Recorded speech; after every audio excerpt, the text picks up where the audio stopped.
श्रद्धा का दर्दनाक कत्ल पिछले कई दिनों से सुर्खियों में है। श्रद्धा के नाम नेहाद आशिक आफताब ने उसके साथ जो किया उसे किसी भी सूरत में कबूल नहीं किया जाएगा। आफताब पुलिस कस्टडी में है। अदालत उसके जुर्म और जुल्म पर फैसला सुनाएगी। लेकिन सोचिए, क्या श्रद्धा वापस आ जाएगी? क्या जो जख्म श्रद्धा के घर वालों को मिले हैं वो भर पाएंगे? शायद नहीं।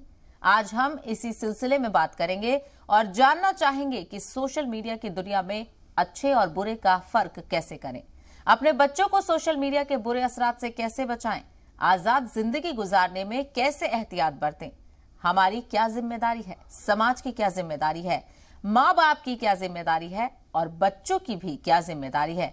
इन सब पर बात करेंगे, लेकिन उससे पहले ये रिपोर्ट देखिए।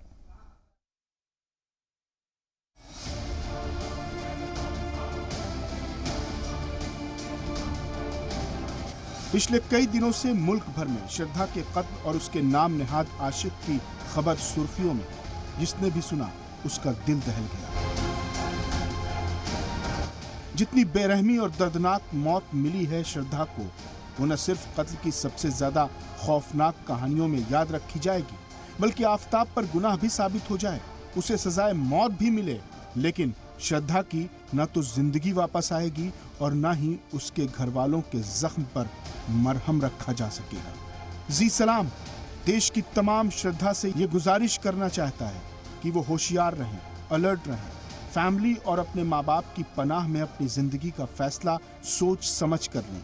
श्रद्धा जैसी न जाने कितनी लड़कियां हैं जो बदलते दौर में सोशल मीडिया की गिरफ्त में हैं, और न जाने कितनी लड़कियां अपनी फैमिली और माँ बाप की मर्जी के बगैर गलत फैसला कर लेती हैं, जो उम्र भर का नासूर बन जाता है।